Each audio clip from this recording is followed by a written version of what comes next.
श्री मैत्रेय जी कहते हैं, हे विदुर जी, इस प्रकार जब रुद्र के सेवकों ने समस्त देवताओं को हरा दिया और उनके संपूर्ण अंग प्रत्यंग भूत प्रेतों के त्रिशूल, पट्टिश, खड्ग, गदा, परिघ और मुद्गर आदि आयुधों से छिन्न भिन्न हो गए, तब वे ऋत्विज और सदस्यों के सहित बहुत ही डरकर ब्रह्मा जी के पास पहुंचे और प्रणाम करके उन्हें सारा वृतांत कह सुनाया। भगवान ब्रह्मा जी और सर्वांतर्यामी श्री नारायण पहले से ही इस भावी उत्पात को जानते थे, इसी से वे दक्ष के यज्ञ में नहीं गए थे। अब देवताओं के मुख से वहां की सारी बात सुनकर उन्होंने कहा, हे देवताओं, परम समर्थ तेजस्वी पुरुष से कोई दोष भी बन जाए तो भी उसके बदले में अपराध करने वाले मनुष्यों का भला नहीं हो सकता। फिर तुम लोगों ने तो यज्ञ में भगवान शंकर का प्राप्य भाग न देकर उनका बड़ा भारी अपराध किया है, परंतु शंकर जी बहुत शीघ्र प्रसन्न होने वाले हैं, इसलिए तुम लोग शुद्ध हृदय से उनके पैर पकड़कर उन्हें प्रसन्न करो, उनसे क्षमा मांगो। दक्ष के दुर्वचन रूपी बाणों से उनका हृदय तो पहले से ही बिंध रहा था, उस पर उनकी प्रिया सती जी का वियोग हो गया। इसलिए यदि तुम लोग चाहते हो कि वह यज्ञ फिर से आरंभ होकर पूर्ण हो तो पहले जल्दी जाकर उनसे अपने अपराधों के लिए क्षमा मांगो, नहीं तो उनके कुपित होने पर लोकपालों के सहित इस समस्त लोकों का भी बचना असंभव है। भगवान रुद्र परम स्वतंत्र हैं, उनके तत्व और शक्ति सामर्थ्य को न तो कोई ऋषि मुनि देवता और यज्ञ स्वरूप देवराज इंद्र ही जानते हैं और न मैं स्वयं ही जानता हूँ, फिर दूसरों की तो बात ही क्या है। ऐसी अवस्था में उन्हें शांत करने का उपाय कौन कर सकता है। देवताओं से इस प्रकार कहकर ब्रह्मा जी उनको प्रजापतियों और पितरों को साथ लेकर अपने लोक से पर्वत श्रेष्ठ कैलाश को गए, जो भगवान शंकर का प्रिय धाम है। उस कैलाश पर औषधि, तप, मंत्र तथा योग आदि उपायों से सिद्ध को प्राप्त हुए और जन्म से ही सिद्ध देवता नित्य निवास करते हैं। किन्नर, गंधर्व और अप्सरा आदि सदा वहां बने रहते हैं। उसके मणिमय शिखर हैं, जो नाना प्रकार की धातुओं से रंग बिरंगे प्रतीत होते हैं। उस पर अनेक प्रकार के वृक्ष, लता और गुलमादी छाए हुए हैं, जिनमें झुंड के झुंड जंगली पशु विचरते रहते हैं।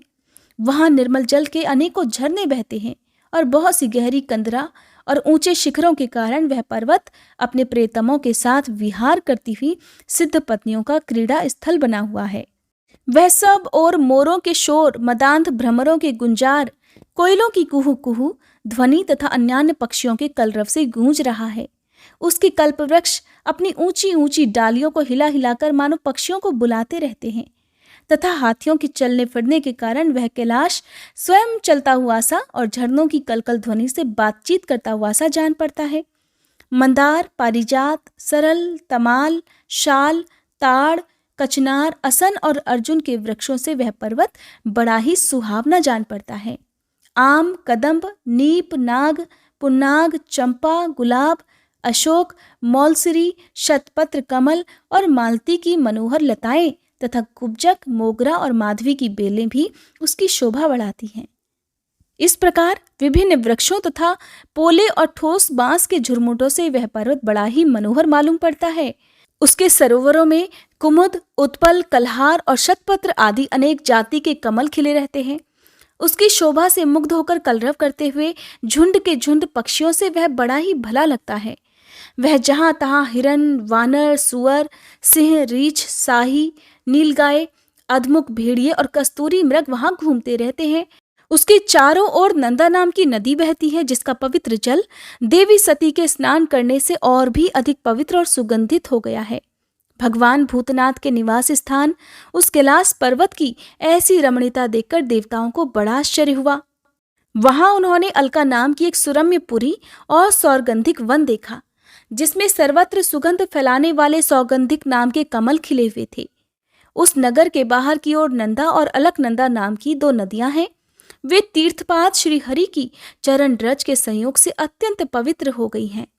हे विदुर जी, उन नदियों में रतिविलास से थकी हुई देवांगनाएं अपने अपने निवास स्थान से आकर जल क्रीड़ा करती हैं और उसमें प्रवेश कर अपने प्रियतमों पर जल उलीचती हैं। स्नान करते समय उनका तुरंत का लगाया हुआ कुछ कुमकुम धुल जाने से जल पीला हो जाता है। उस कुमकुम मिश्रित जल को हाथी प्यास न होने पर भी गंध के लोभ से स्वयं पीते हैं और अपनी हथिनियों को भी पिलाते हैं। अलकापुरी पर चांदी, सोने और बहुमूल्य मणियों के सैकड़ों विमान छाए हुए थे। जिनमें अनेकों यक्ष पत्नियां निवास करती थीं। इसके कारण वह विशाल नगरी बिजली और बादलों से छाए हुए आकाश के समान जान पड़ती थी। यक्षराज कुबेर की राजधानी उस अलकापुरी को पीछे छोड़कर देवगण सौगंधिक वन में आए। वह वन रंग बिरंगे फल, फूल और पत्तों वाले अनेक कल्प वृक्षों से सुशोभित था। उसमें कोकिल आदि पक्षियों का कलरव और भौरों का गुंजार हो रहा था तथा राजहंसों के परम प्रिय कमल कुसुमों से सुशोभित अनेक सरोवर वहां पर थे। वह वन जंगली हाथियों के शरीर की रगड़ लगने से घिसे हुए हरिचंदन वृक्षों का स्पर्श करके चलने वाली सुगंधित वायु के द्वारा यक्ष पत्नियों के मन को विशेष रूप से मथे डालता था। बावलियों की सीढ़ियां वैदूर्य मणि की बनी हुई थी। उनमें बहुत से कमल खिले रहते थे। वहां अनेकों किमपुरुष जी बहलाने के लिए आए हुए थे। इस प्रकार उस वन की शोभा निहारते समय जब देवतागण कुछ आगे बढ़े तब उन्हें पास ही एक वट वृक्ष दिखाई दिया। वह वृक्ष 100 योजन ऊंचा था तथा उसकी शाखाएं 75 योजन तक फैली हुई थी। उसके चारों ओर सर्वदा अविचल छाया बनी रहती थी, इसलिए घाम का कष्ट वहां पर नहीं होता था तथा उसमें कोई घोंसला भी नहीं था। उस महायोगमय और मुमुक्षुओं के आश्रयभूत वृक्ष के नीचे देवताओं ने भगवान शंकर को विराजमान देखा। वे साक्षात क्रोधहीन काल के समान जान पड़ते थे। भगवान भूतनाथ का श्रीअंग बड़ा ही शांत था। सनंदन आदि शांत सिद्धगण और सखा यक्ष राक्षसों के स्वामी कुबेर उनकी सेवा कर रहे थे। जगत पिता महादेव जी सारे संसार के सुहृद हैं, स्नेहवश सबका कल्याण करने वाले हैं। वे लोकहित के लिए ही उपासना, चित्त की एकाग्रता और समाधि आदि साधनों का आचरण करते रहते हैं। संध्याकालीन मेघ की सी कांति वाले शरीर पर वे तपस्वियों के अभीष्ट चिन्ह भस्म, दंड, जटा और मृग चर्म तथा मस्तक पर चंद्रकला धारण किए हुए थे। वे कुशा आसन पर बैठे हुए थे और अनेकों साधु श्रोताओं के बीच में श्री नारद जी के पूछने से सनातन ब्रह्म का उपदेश कर रहे थे। उनका बायां चरण दाईं जांघ पर रखा हुआ था। वे बायां हाथ घुटने पर रखे कलाई में रुद्राक्ष की माला डाले तर्क मुद्रा से विराजमान थे। वे योगपट अर्थात काठ की बनी हुई टेकनी का सहारा लिए एकाग्र चित्त से ब्रह्मानंद का अनुभव कर रहे थे। लोकपालों के सहित समस्त मुनियों ने मननशीलों में सर्वश्रेष्ठ भगवान शंकर को हाथ जोड़कर प्रणाम किया। यद्यपि समस्त देवता और दैत्यों के अधिपति श्री महादेव जी के चरण कमलों की भी वंदना करते हैं, तथापि वे श्री ब्रह्मा जी को अपने स्थान पर आया देखकर तुरंत खड़े हो गए और जैसे वामन अवतार में परम पूज्य श्री विष्णु भगवान कश्यप जी की वंदना करते हैं, ठीक उसी प्रकार सिर झुकाकर उन्हें प्रणाम किया। इसी प्रकार शंकर जी के चारों ओर जो महर्षियों सहित अन्यान्य सिद्धगण बैठे थे, उन्होंने भी ब्रह्मा जी को प्रणाम किया। सबके नमस्कार कर चुकने पर ब्रह्मा जी ने चंद्रमौली भगवान से, जो अब तक प्रणाम की मुद्रा में ही खड़े हुए थे, हंसकर कहा कि हे देव, मैं जानता हूं आप संपूर्ण जगत के स्वामी हैं, क्योंकि विश्व की योनि शक्ति और उसके बीज शिव से परे जो एकरस पर ब्रह्म है वो आप ही हैं। हे भगवान, आप मकड़ी के समान ही अपने स्वरूप भूत शिव शक्ति के रूप में क्रीड़ा करते हुए अपनी ही लीला से संसार की रचना, पालन और संहार करते रहते हैं। आपने ही धर्म और अर्थ की प्राप्ति कराने वाले वेद की रक्षा के लिए दक्ष को निमित्त बनाकर यज्ञ को प्रकट किया है। आपकी ही बांधी हुई वे वर्णाश्रम की मर्यादाएं हैं, जिनका नियमनिष्ठ ब्राह्मण श्रद्धा पूर्वक पालन करते हैं। हे मंगलमय महेश्वर, आप शुभ कर्म करने वालों को स्वर्गलोक अथवा मोक्ष पद प्रदान करते हैं तथा पाप कर्म करने वालों को घोर नरकों में भी डालते हैं। फिर भी किसी किसी व्यक्ति के लिए इन कर्मों का फल उल्टा कैसे हो जाता है? जो महानुभाव आपके चरणों में अपने को समर्पित कर देते हैं, जो समस्त प्राणियों में आपकी ही झांकी करते हैं और जो समस्त जीवों को अभेद दृष्टि से आत्मामय ही देखते हैं, उन पशुओं के समान वे प्रायः क्रोध के अधीन नहीं होते। जो लोग भेद बुद्धि होने के कारण कर्मों में ही आसक्त हैं, जिनकी नीयत अच्छी नहीं है, दूसरों की उन्नति देखकर जिनका चित्त रात दिन कुढ़ा करता है, और जो मर्मभेदी अज्ञानी अपने दुर्वचनों से दूसरों का चित्त दुखाया करते हैं, आप जैसे महापुरुषों के लिए उन्हें भी मारना उचित नहीं है, क्योंकि वे बेचारे तो विधाता के ही मारे हुए हैं। हे देवाधिदेव, भगवान कमल नाभ की प्रबल माया से मोहित हो जाने के कारण यदि किसी पुरुष की कभी किसी स्थान में भेद बुद्धि होती है, तो भी साधु पुरुष अपने पर दुख कातर स्वभाव के कारण उस पर कृपा ही करते रहते हैं। दैववश जो कुछ हो जाता है वे उसे रोकने का प्रयत्न भी नहीं करते। हे प्रभु, आप सर्वज्ञ हैं। परम पुरुष भगवान की दुस्तर माया ने आपकी बुद्धि का स्पर्श भी नहीं किया है। अतः जिनका चित्त उसके वशीभूत होकर कर्म मार्ग में आसक्त हो रहा है, उनके द्वारा यदि अपराध बन जाए तो भी उन पर आपको कृपा ही करनी चाहिए। हे भगवान, आप सबके मूल हैं। आप ही संपूर्ण यज्ञों को पूर्ण करने वाले हैं। यज्ञ भाग पाने का भी आपको पूरा अधिकार है। फिर भी इस दक्ष यज्ञ के बुद्धिहीन याजकों ने आपको यज्ञ भाग नहीं दिया। इसी से आपके द्वारा ये विध्वंस हुआ। अब आप इस अपूर्ण यज्ञ का पुनरुद्धान करने की कृपा करें। हे प्रभु, ऐसा कीजिए जिससे यजमान दक्ष फिर जी उठे, भगव देवता को नेत्र मिल जाएं, भृगु जी की दाढ़ी मूछ आ जाए और पूषा के पहले के ही समान दांत निकल आए। हे रुद्रदेव, अस्त्र शस्त्र और पत्थरों की बौछार से जिन देवता और ऋत्विजों के अंग प्रत्यंग घायल हो गए हैं, आपकी कृपा से वे फिर से ठीक हो जाएं। यज्ञ संपूर्ण होने पर जो कुछ भी शेष रहे वह सब आपका भाग होगा। हे यज्ञ विध्वंसक, आज ये यज्ञ आपके ही भाग से पूर्ण हो। श्री मैत्रेय जी कहते हैं, हे महाबाहो विदुर जी, ब्रह्मा जी के इस प्रकार प्रार्थना करने पर भगवान शंकर ने प्रसन्नता पूर्वक हंसते हुए कहा, सुनिए प्रजापति, भगवान की माया से मोहित हुए दक्ष जैसे नासमझों के अपराध की न तो मैं चर्चा करता हूं और न याद ही। मैं तो केवल सावधान करने के लिए ही उन्हें थोड़ा सा दंड दिया है। दक्ष प्रजापति का सिर जल गया है, इसलिए उनके बकरे का सिर लगा दिया जाए। भगदेव मित्र देवता के नेत्रों से अपना यज्ञ भाग देखें। पूषा पिसा हुआ अन्न खाने वाले हैं, वे उसे यजमान के दांतों से भक्षण करें तथा अन्य सब देवताओं के अंग प्रत्यंग भी स्वस्थ हो जाएं, क्योंकि उन्होंने यज्ञ से बचे हुए पदार्थों को मेरा भाग निश्चित किया हुआ है। अर्धवर्यु आदि याज्ञिकों में जिनकी भुजाएं टूट गई हैं, वे अश्विनी कुमार की भुजाओं से, और जिनके हाथ नष्ट हो गए हैं वे पूषा के हाथों से काम करें तथा भृगु जी के बकरे की सी दाढ़ी मूछ हो जाए। श्री मैत्रेय जी कहते हैं, हे वत्स विदुर, तब भगवान शंकर के वचन सुनकर सब लोग प्रसन्न मन से धन्य धन्य कहने लगे। फिर सभी देवता और ऋषियों ने महादेव जी से दक्ष की यज्ञशाला में पधारने की प्रार्थना की और तब वे उन्हें तथा ब्रह्मा जी को साथ लेकर वहां गए।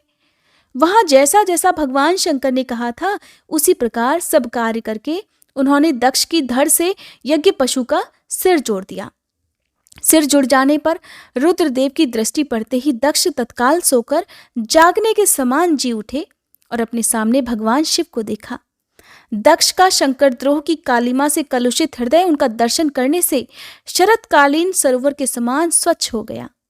उन्होंने महादेव जी की स्तुति करनी चाहिए, किंतु अपनी मरी हुई बेटी सती का स्मरण हो जाने से स्नेह और उत्कंठा के कारण उनके नेत्रों में आंसू भर आए। उनके मुख से शब्द नहीं निकल पाए। प्रेम से विह्वल परम बुद्धिमान प्रजापति ने जैसे तैसे अपने हृदय के आवेग को रोककर विशुद्ध भाव से भगवान शिव की स्तुति करनी प्रारंभ की। दक्ष इस प्रकार कहने लगे कि हे भगवान, मैंने आपका अपराध किया है, किंतु आपने उसके बदले में मुझे दंड के द्वारा शिक्षा देकर बड़ा ही अनुग्रह किया है। अहो, आप और श्री हरि तो आचारहीन नाम मात्र के ब्राह्मणों की भी उपेक्षा नहीं करते, फिर हम जैसे यज्ञ यागादि करने वालों को क्यों भूलेंगे। हे विभो, आपने ब्रह्मा होकर सबसे पहले आत्म तत्व की रक्षा के लिए अपने मुख से विद्या, तप और व्रत आदि के धारण करने वाले ब्राह्मणों को उत्पन्न किया था। जैसे चरवाहा लाठी लेकर गौओं की रक्षा करता है, उसी प्रकार आप उन ब्राह्मणों की सब विपत्तियों से रक्षा करते हैं। मैं आपके तत्व को नहीं जानता था, इसी से मैंने भरी सभा में आपको अपने वाग बाणों से बांधा था, किंतु आपने मेरे उस अपराध का कोई विचार नहीं किया। मैं तो आप जैसे पूज्यतम महानुभावों का अपराध करने के कारण नरक आदि नीच लोकों में गिरने वाला था, परंतु आपने अपनी करुणा भरी दृष्टि से मुझे उबार लिया। अब भी आपको प्रसन्न करने योग्य मुझ में कोई गुण नहीं है। बस आप अपने ही उदारतापूर्ण बर्ताव से मुझ पर प्रसन्न हो जाइए। श्री मैत्रेय जी कहते हैं, आशुतोष शंकर से इस प्रकार अपना अपराध क्षमा कराकर दक्ष ने ब्रह्मा जी के कहने पर उपाध्याय, ऋत्विज आदि की सहायता से यज्ञ कार्य आरंभ किया। तब ब्राह्मणों ने यज्ञ संपन्न करने के उद्देश्य से रुद्रगण संबंधी भूत पिशाचों के संसर्ग जनित दोष की शांति के लिए पुरोडाश नामक चरु का हवन किया। हे विदुर जी, उस हवि को हाथ में लेकर खड़े हुए अर्धवर्यु के साथ यजमान दक्ष ने जैसे ही विशुद्ध चित्त से श्रीहरि का ध्यान किया, त्यों ही सहसा भगवान वहां प्रकट हो गए। वृहत एवं रथंतर नामक साम स्तोत्र जिनके पंख हैं, उन गरुड़ जी के द्वारा समीप लाए हुए भगवान ने दसों दिशाओं को प्रकाशित करती हुई अपनी अंग कांति से सभी देवताओं का तेज हर लिया। उनके सामने सबकी कांति फीकी पड़ गई। उनका श्याम वर्ण था, कमर में स्वर्ण की करधनी तथा पीतांबर सुशोभित थे। सिर पर सूर्य के समान दैदीप्यमान मुकुट था। मुख कमल भौरों के समान नीली अलकावली और कांतिमय कुंडलों से शोभायमान था। उनके स्वर्णमय आभूषणों से विभूषित 8 भुजाएं थीं, जो भक्तों की रक्षा के लिए सदा उद्यत रहती हैं। 8 भुजाओं में वे शंख, पद्म, चक्र, बाण, धनुष, गदा, खड्ग और ढाल लिए हुए थे तथा इन सब आयुधों के कारण वे फूले हुए कनेर के वृक्ष के समान जान पड़ते थे। प्रभु के हृदय में श्रीवत्स का चिन्ह था और सुंदर वनमाला सुशोभित थी। वे अपने उदार हास और लीलामय कटाक्ष से सारे संसार को आनंद मग्न कर रहे थे। पार्षदगण दोनों ओर राजहंस के समान सफेद पंखे और चवर ढुला रहे थे। भगवान के मस्तक पर चंद्रमा के समान शुभ्र छत्र शोभा दे रहा था।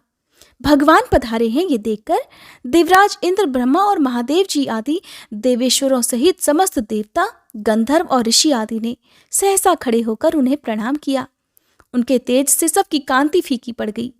जिह्वा लड़खड़ाने लगी। वे सब के सब सकपका गए और मस्तक पर अंजलि बांधकर भगवान के सामने खड़े हो गए।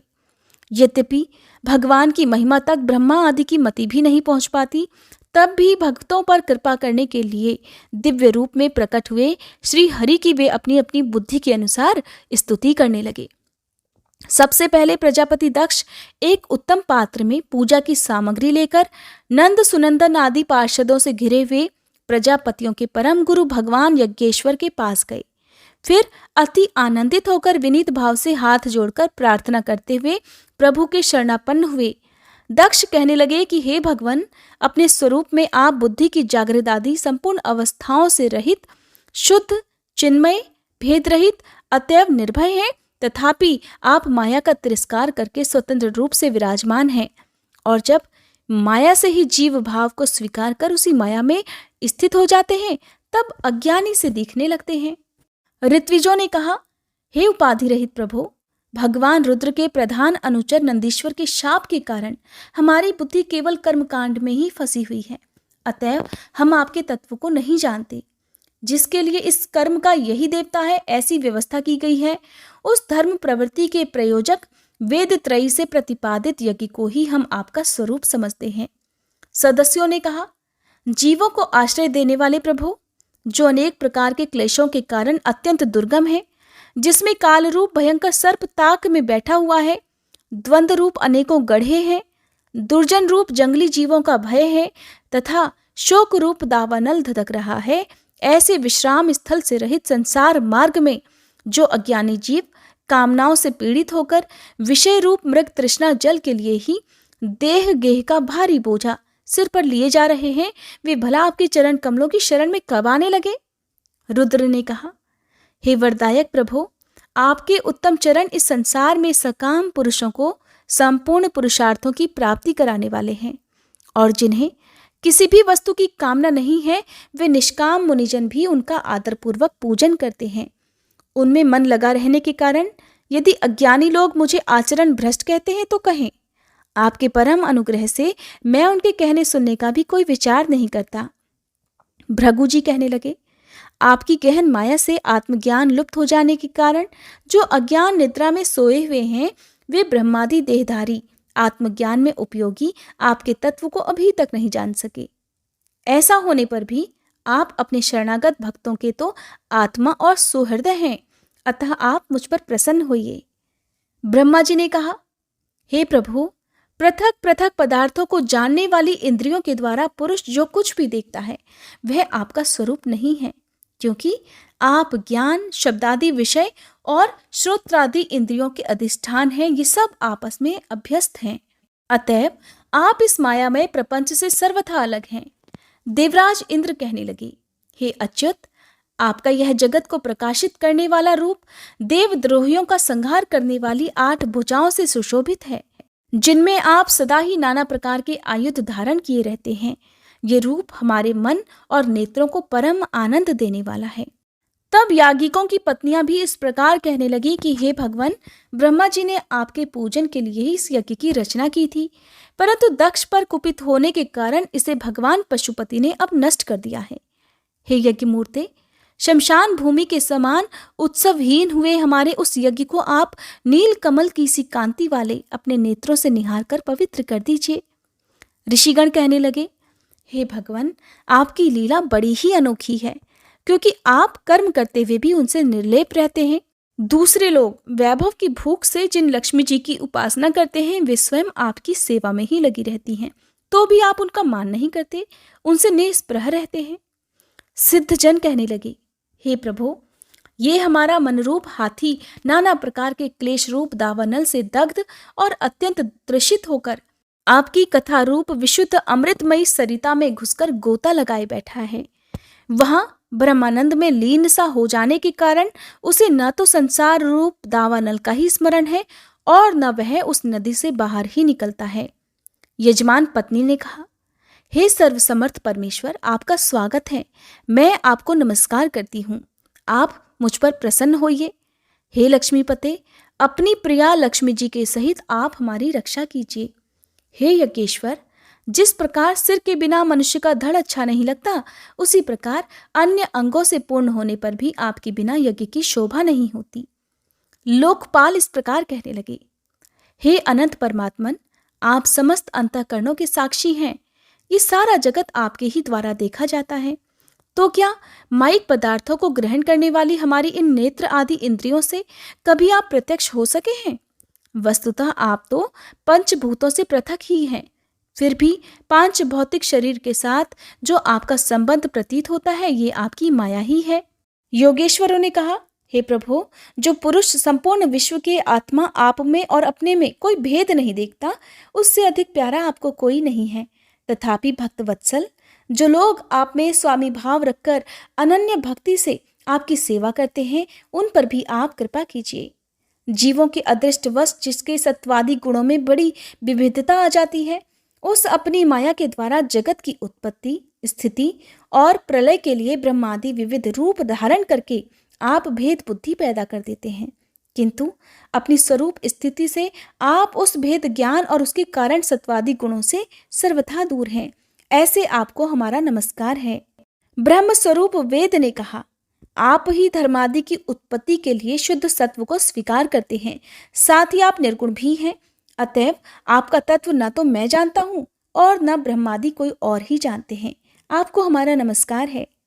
तब अग्निदेव भी इस प्रकार कहने लगे कि हे भगवान, आपके ही तेज से प्रज्वलित होकर मैं श्रेष्ठ यज्ञों में देवताओं के पास घृत मिश्रित हवि पहुंचाता हूँ। आप साक्षात यज्ञ पुरुष और यज्ञ की रक्षा करने वाले हैं।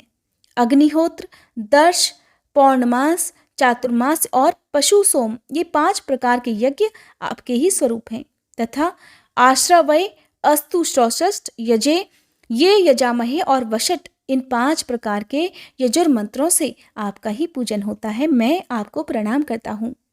देवतागण कहने लगे, हे देव, आप आदि पुरुष हैं। पूर्व कल्प का अंत होने पर अपने कार्य रूप इस प्रपंच को उदर में लीन कर आपने ही प्रलयकालीन जल के भीतर शेष नाग की उत्तम शैया पर शयन किया था। आपके आध्यात्मिक स्वरूप का जनलोक आदिवासी सिद्धगण भी अपने हृदय में चिंतन किया करते हैं। अहो, वही आज आप हमारे नेत्रों के विषय होकर अपने भक्तों की रक्षा कर रहे हैं। गंधर्वों ने कहा, हे देव, मरीचि आदि ऋषि और ये ब्रह्मा, इंद्र तथा रुद्र आदि देवतागण आपके अंश के भी अंश हैं। हे महत्तम, ये संपूर्ण विश्व आपके खेल की ही सामग्री है। हे नाथ, ऐसे आपको हम सर्वदा प्रणाम करते हैं। विद्याधरों ने कहा, हे प्रभु, परम पुरुषार्थ की प्राप्ति के साधन रूप इस मानव देह को पाकर भी जीव आपकी माया से मोहित होकर इसमें मैं और मेरेपन का अभिमान कर लेता है। फिर वह दुर्बुद्धि अपने आत्मीयों से तिरस्कृत होने पर भी असत विषयों की ही लालसा करता है। किंतु ऐसी अवस्था में भी जो आपके कथामृत का सेवन करता है, वह इस अंतःकरण के मोह को सर्वथा त्याग देता है। तब ब्राह्मणों ने कहा, हे भगवान, आप ही यज्ञ हैं, आप ही हवि हैं, आप ही अग्नि हैं, स्वयं आप ही मंत्र हैं।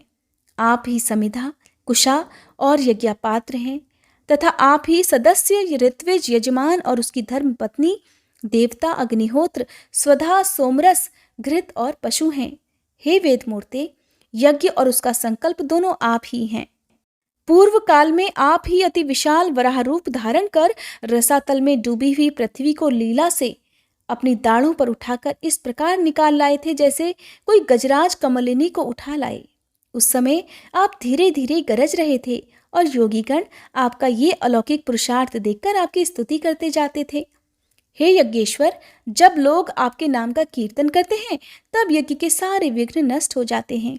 हमारा ये यज्ञ स्वरूप सत्कर्म नष्ट हो गया था, अतः हम आपके दर्शनों की इच्छा कर रहे थे। अब आप हम पर प्रसन्न होइए, आपको नमस्कार है।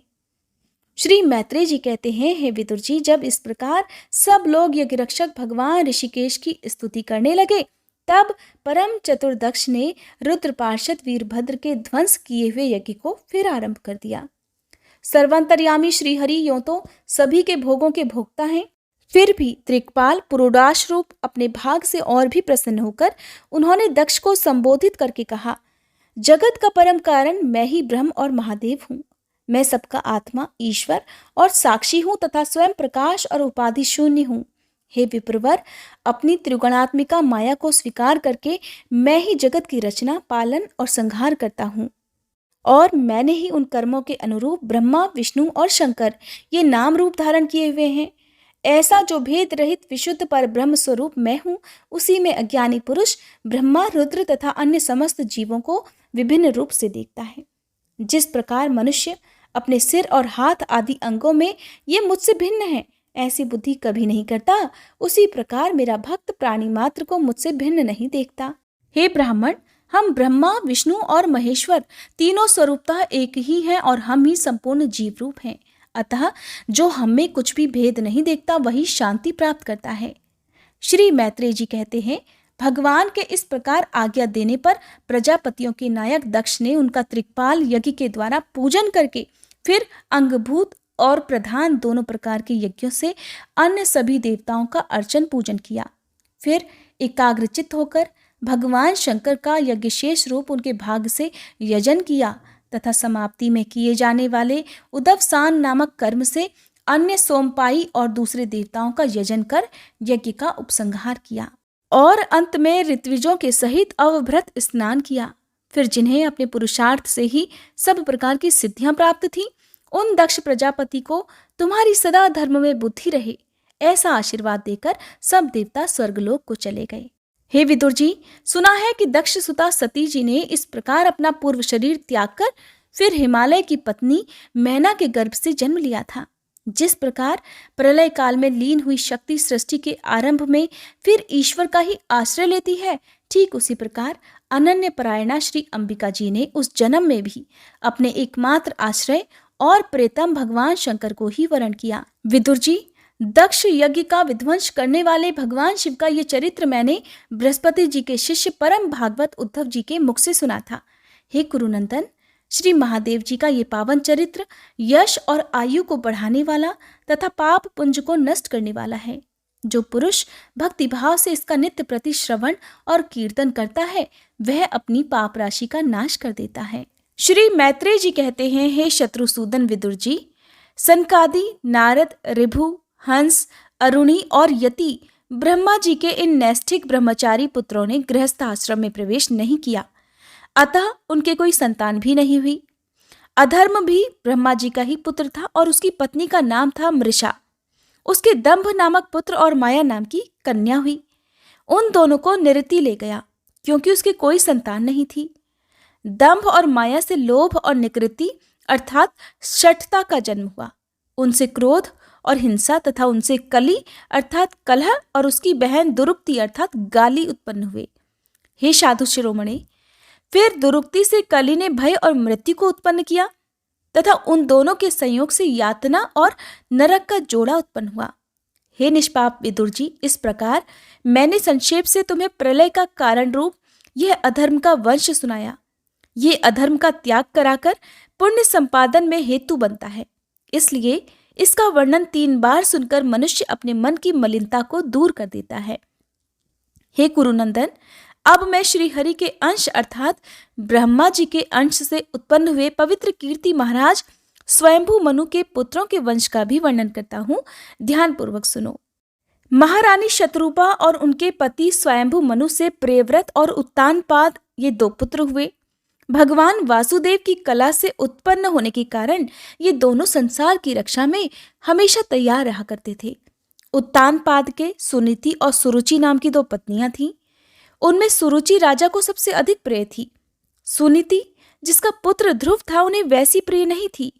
एक दिन की बात है कि राजा उत्तानपाद सुरुचि के पुत्र उत्तम को गोद में बिठाकर प्यार कर रहे थे। उसी समय ध्रुव ने भी राजा की गोद में बैठना चाहा, परंतु राजा ने इसका स्वागत नहीं किया। उस समय घमंड से भरी हुई सुरुचि ने अपनी सौत के पुत्र ध्रुव को महाराज की गोद में आने का यत्न करते देखकर उनके सामने ही उससे डाह भरे शब्दों में कहने लगी कि हे बच्चे, तू राज सिंहासन पर बैठने का अधिकारी नहीं है। तू भी राजा का ही बेटा है, इससे क्या हुआ? तुझको तो मैंने अपनी कोख में नहीं धारण किया। तू अभी नादान है। तुझे पता नहीं है कि तूने किसी दूसरी स्त्री के गर्भ से जन्म लिया है, तभी तो ऐसी दुर्लभ विषय की इच्छा कर रहा है। यदि तुझे राज सिंहासन की इच्छा है तो तपस्या करके परम पुरुष श्री नारायण की आराधना कर और उनकी कृपा से मेरे गर्भ में आकर जन्म ले। श्री मैत्रेय जी कहते हैं, हे विदुर जी, जिस प्रकार डंडे की चोट खाकर सांप फुंफकारने लगता है, ठीक उसी प्रकार अपनी सौतेली माँ के कठोर वचनों से घायल होकर ध्रुव क्रोध के मारे लंबी लंबी सांसें लेने लगा। उसके पिता चुपचाप ये सब देखते रहे, मुंह से एक शब्द भी नहीं बोले। तब अपने पिता को छोड़कर ध्रुव रोता हुआ अपनी माता के पास आया। उसके दोनों होठ क्रोध के मारे फड़क रहे थे और वह सिसक सिसक कर रो रहा था। सुनीति ने अपने बेटे को रोता हुआ देखा तो गोद में उठा लिया, और जब महल के दूसरे लोगों से अपनी सौत सुरुचि की कही हुई बातें सुनी तब उसे भी बहुत दुख हुआ। उसका धीरज टूट गया। तब वह दावानल से जली हुई बेल के समान शोक से संतप्त होकर मुरझा गई और विलाप करने लगी। अपनी सौत की बातें याद आने पर उसके कमल सरीखे नेत्रों में आंसू भर आए। उस बेचारी को अपने दुख पारावार का कहीं अंत ही नहीं दिखाई देता था। उसने गहरी सांस लेकर ध्रुव से कहा कि बेटा, तू दूसरों के लिए किसी प्रकार के अमंगल की कामना मत कर। जो मनुष्य दूसरों को दुख देता है उसे स्वयं ही उसका फल भोगना पड़ता है। सुरुचि ने जो कुछ भी कहा है ठीक ही है, क्योंकि महाराज को मुझे पत्नी तो क्या, दासी तक स्वीकार करने में लज्जा आती है। तूने मुझ मंदभागिनी के गर्भ से ही जन्म लिया है और तू मेरे ही दूध से पला है। इसलिए बेटा, सुरुचि ने तेरी सौतेली माँ होने पर यह बिल्कुल ठीक बात कही है। इसलिए अगर तुम भी राजकुमार उत्तम की तरह राज सिंहासन पर बैठना चाहते हो तो द्वेष भाव छोड़कर उसी का पालन करो। सब कुछ भूलकर भगवान श्री हरि के चरण कमलों की आराधना में लग जाओ। संसार का पालन करने के लिए सत्व गुण को अंगीकार करने वाले उन श्री हरि के चरणों की आराधना करने से ही तेरे परदादा श्री ब्रह्मा जी को वह सर्वश्रेष्ठ पद प्राप्त हुआ है जो मन और प्राणों को जीतने वाले मुनियों के द्वारा भी वंदनीय है।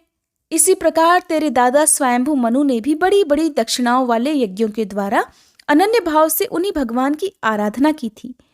तभी उन्हें दूसरों के लिए अति दुर्लभ लौकिक, अलौकिक तथा मोक्ष सुख की प्राप्ति हुई। बेटा, तू भी उन भक्त वत्सल श्री भगवान का ही आश्रय ले। जन्म मृत्यु के चक्र से छूटने की इच्छा करने वाले मुमुक्षु लोग निरंतर उन्हीं के चरण कमलों की मार्ग की खोज किया करते हैं।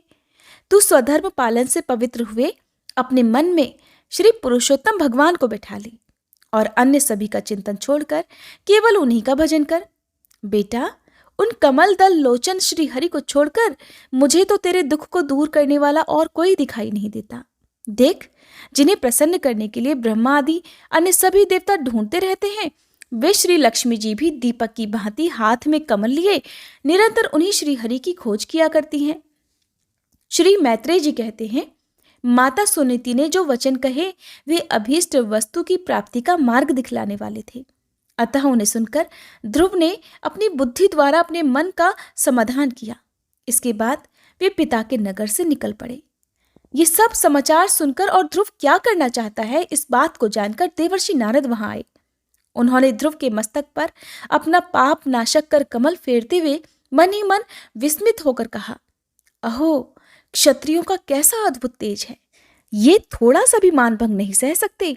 देखो, अभी तो ये नन्हा सा बच्चा है, तो भी इसके हृदय में सौतेली माता के कटु वचन घर कर गए हैं।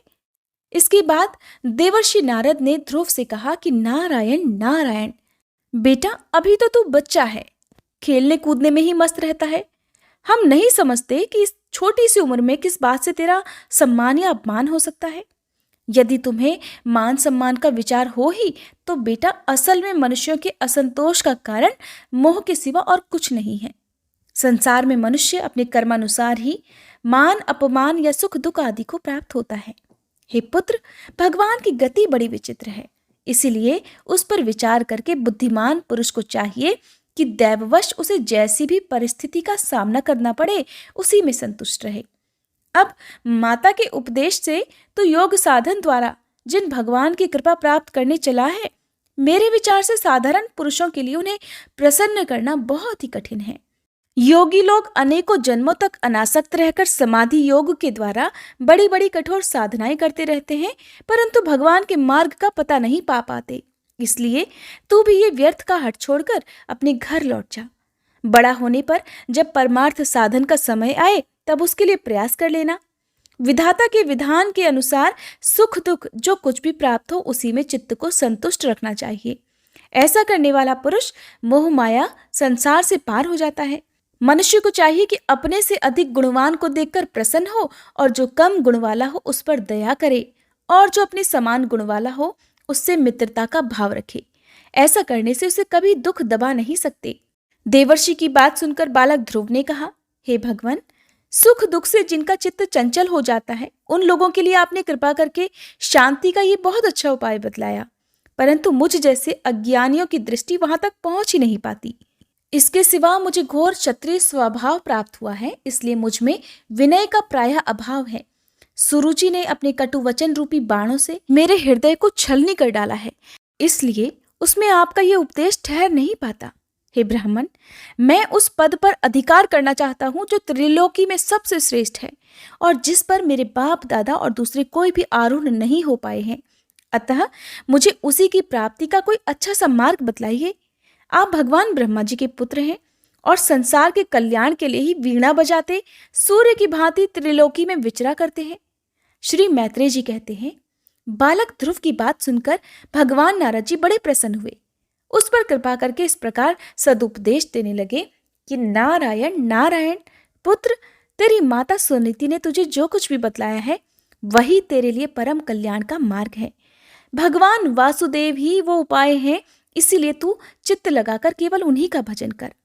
जिस पुरुष को अपने लिए धर्म, अर्थ, काम और मोक्ष रूप पुरुषार्थ की अभिलाषा हो उसके लिए उनकी प्राप्ति का उपाय एकमात्र श्री हरि के चरणों का सेवन ही है। बेटा, तेरा कल्याण होगा। अब तू श्री यमुना जी के तटवर्ती परम पवित्र मधुवन को जा। वहां श्री हरि का नित्य निवास है। वहां श्री कालिंदी के निर्मल जल में तीनों समय स्नान करके नित्य कर्म से निवृत्त हो यथाविधि आसन बिछाकर स्थिर भाव से बैठना। फिर रेचक, पूरक और कुंभक 3 प्रकार के प्राणायाम से धीरे धीरे प्राण, मन और इंद्रिय के दोषों को दूर कर धैर्य युक्त मन से परम गुरु भगवान का इस प्रकार ध्यान करना। भगवान के नेत्र और मुख निरंतर प्रसन्न रहते हैं। उन्हें देखने से ऐसा मालूम होता है कि वे प्रसन्नता पूर्वक भक्त को वर देने के लिए उद्यत हैं। उनकी नासिका, भौहें और कपोल बड़े ही सुहावने हैं। वे सभी देवताओं में परम सुंदर हैं। उनकी तरुण अवस्था है। सभी अंग बड़े सुडौल हैं। लाल लाल होठ और रत्नारे नेत्र हैं। वे प्रणत जनों को आश्रय देने वाले, अपार सुखदायक, शरणागत वत्सल और दया के समुद्र हैं। उनके वक्ष स्थल में श्री वत्स का चिन्ह है। उनका शरीर सजल जलधर के समान श्याम वर्ण है। वे परम पुरुष श्याम सुंदर गले में वनमाला धारण किए हुए हैं और उनकी 4 भुजाओं में शंख, चक्र, गदा और पद्म सुशोभित है। उनके अंग प्रत्यंग किरीट, कुंडल, केयूर और कंकण आदि आभूषणों से विभूषित हैं। गला कौस्तुभ मणि की शोभा को भी बढ़ा रहा है और शरीर में रेशमी पीतांबर है। उनके कटी प्रदेश में कांचन की करधनी और चरणों में स्वर्णमय नुपुर सुशोभित हो रहे हैं। भगवान का स्वरूप बड़ा ही दर्शनीय, शांत तथा मन और नयनों को आनंदित करने वाला है। जो लोग प्रभु का मानस पूजन करते हैं, उनके अंतःकरण में वे हृदय कमल की कर्णिका पर अपने नख मणिमंडित मनोहर पदार बिंदु को स्थापित करके विराजमान होते हैं। इस प्रकार धारणा करते करते जब चित्त स्थिर और एकाग्र हो जाए, तब उन वरदायक प्रभु का मन ही मन इस प्रकार ध्यान करें कि वे मेरी ओर अनुराग भरी दृष्टि से निरहारते हुए मंद मंद मुस्कुरा रहे हैं। भगवान की मंगलमयी मूर्ति का इस प्रकार निरंतर ध्यान करने से मन शीघ्र ही परमानंद में डूबकर तल्लीन हो जाता है और फिर वहां से लौटता नहीं। हे राजकुमार, इस ध्यान के साथ जिस परम गुह्य मंत्र का जप करना चाहिए वो भी बतलाता हूँ, ध्यान पूर्वक सुनो। इसका 7 रात जप करने से मनुष्य आकाश में विचरने वाले सिद्धों का दर्शन कर सकता है। वो मंत्र है ओम नमो भगवते वासुदेवाय। किस देश और किस काल में कौन वस्तु उपयोगी है, इसका विचार करते बुद्धिमान पुरुष को इस मंत्र के द्वारा तरह तरह की सामग्रियों से भगवान की द्रव्यमयी पूजा करनी चाहिए। प्रभु का पूजन विशुद्ध जल, पुष्पमाला, जंगली मूल और फल आदि पूजा में विहित दुर्वादी अंकुर वन में ही प्राप्त होने वाले बलकल वस्त्र और उनकी प्रेयसी तुलसी से करना चाहिए।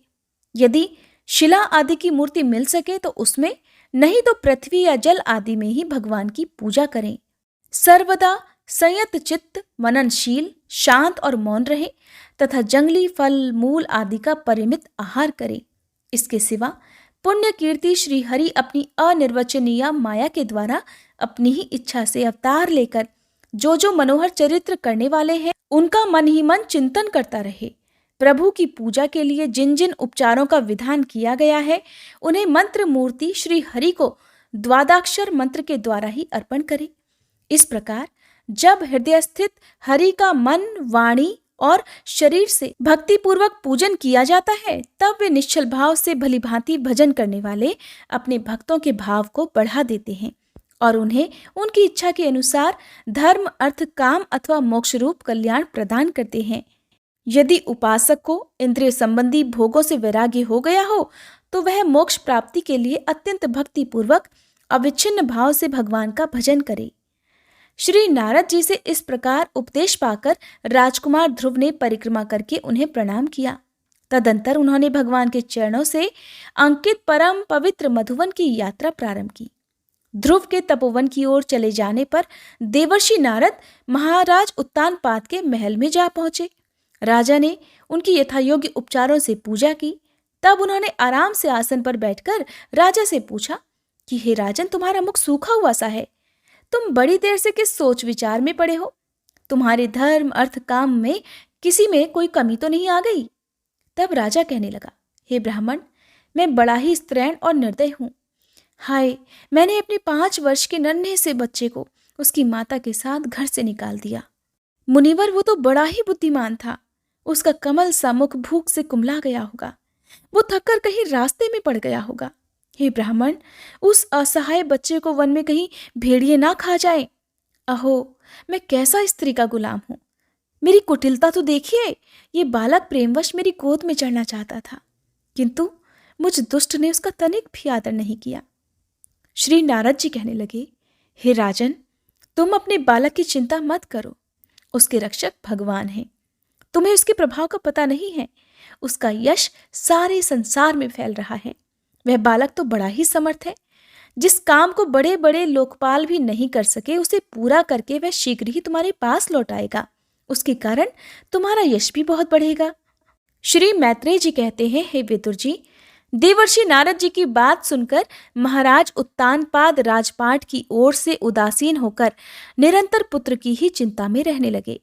इधर ध्रुव जी ने मधुवन में पहुंचकर यमुना जी में स्नान किया और उस रात पवित्रता पूर्वक उपवास करके श्री नारद जी के उपदेशानुसार एकाग्र चित्त से परम पुरुष श्री नारायण की उपासना आरंभ कर दी। उन्होंने 3 रात्रि के अंतर से शरीर निर्वाह के लिए केवल कैथ और बेर के फल खाकर श्री हरि की उपासना करते हुए 1 मास व्यतीत किया। दूसरे मास में उन्होंने 6 दिन के पीछे सूखे घास और पत्ते खाकर भगवान का भजन किया। तीसरा महीना 9 दिन पर केवल जल पीकर समाधि योग के द्वारा श्रीहरि की आराधना करते हुए बिताया। चौथे महीने में उन्होंने श्वास को जीतकर 12-12 दिन के बाद केवल वायु पीकर ध्यान योग द्वारा भगवान की आराधना की। 5वां मास लगने पर राजकुमार ध्रुव श्वास को जीतकर परब्रह्म का चिंतन करते हुए एक पैर से खंबे के समान निश्चल भाव से खड़े हो गए।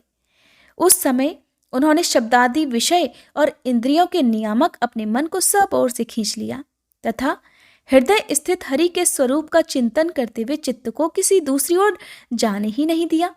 जिस समय उन्होंने महद आदि संपूर्ण तत्वों के आधार तथा प्रकृति और पुरुष के भी अधीश्वर पर ब्रह्म की धारणा की, उसी समय तीनों लोक कांप उठे, क्योंकि वे उस बालक के तेज को सह नहीं पाए। जब राजकुमार ध्रुव एक पैर से खड़े हुए तब उनके अंगूठे से दबकर आधी पृथ्वी इस प्रकार झुक गई जैसे किसी गजराज के चढ़ जाने पर नाव पद पद पर दाईं और बाईं ओर डगमगाने लगती हो। ध्रुव जी अपने इंद्रिय द्वार तथा प्राणों को रोककर अनन्य बुद्धि से विश्वात्मा श्री हरि का ध्यान करने लगे।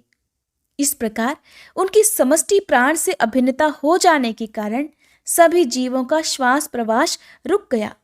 इससे समस्त लोक और लोकपालों को बड़ी पीड़ा हुई और वे सब घबराकर श्री हरि की शरण में गए। तब देवतागण श्री हरि से कहने लगे कि हे भगवान, समस्त स्थावर जंगम जीवों के शरीर का प्राण एक साथ ही रुक गया है। ऐसा तो पहले हमने कभी अनुभव नहीं किया। आप शरणागतों की रक्षा करने वाले हैं, अपनी शरण में आए हुए हम लोगों को इस दुख से मुक्ति दिलाइए। तब श्री भगवान उनसे कहने लगे, हे देवताओं, तुम डरो मत। उत्तानपाद के पुत्र ध्रुव ने अपने चित्त को मुझ विश्वात्मा में लीन कर दिया है। इस समय मेरे साथ उसकी अभेद धारणा सिद्ध हो गई है। इसी से उसके प्राण निरोध से तुम सबका प्राण भी रुक गया है। अब तुम अपने अपने लोगों को जाओ, मैं उस बालक को इस दुष्कर तप से निवृत्त कर दूंगा। फिर बालक ध्रुव की तपस्या को श्री हरि ने कैसे निवृत्त किया, इसका वर्णन आप अगले अध्याय में जानिएगा।